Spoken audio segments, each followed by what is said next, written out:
اعوذ باللہ من الشیطان الرجیم بسم اللہ الرحمن الرحیم۔ شروع اللہ کے نام سے جو بڑا مہربان نہایت رحم والا ہے۔ ابو ہریرہ رضی اللہ تعالیٰ عنہ سے روایت ہے، رسول اللہ صلی اللہ علیہ وآلہ وسلم نے فرمایا، ایک شخص اپنے بھائی کی ملاقات کو ایک گاؤں سے دوسرے گاؤں کی طرف گیا۔ اللہ نے اس کی راہ میں ایک فرشتے کو کھڑا کر دیا۔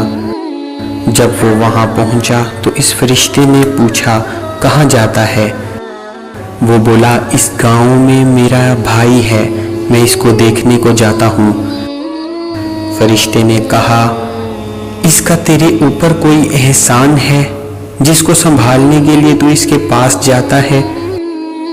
وہ بولا، نہیں، کوئی احسان اس کا مجھ پر نہیں، صرف اللہ کے لیے میں اس کو چاہتا ہوں۔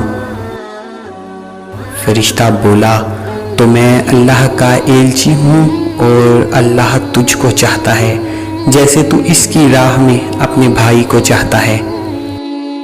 اللہ تعالیٰ سے دعا ہے کہ اللہ تعالیٰ ہم کو بھی بغیر کسی ذاتی مفاد کے اپنے ہر مسلمان بھائی کے ساتھ چاہت اور پیار والا جذبہ عطا فرمائے، آمین یا رب العالمین۔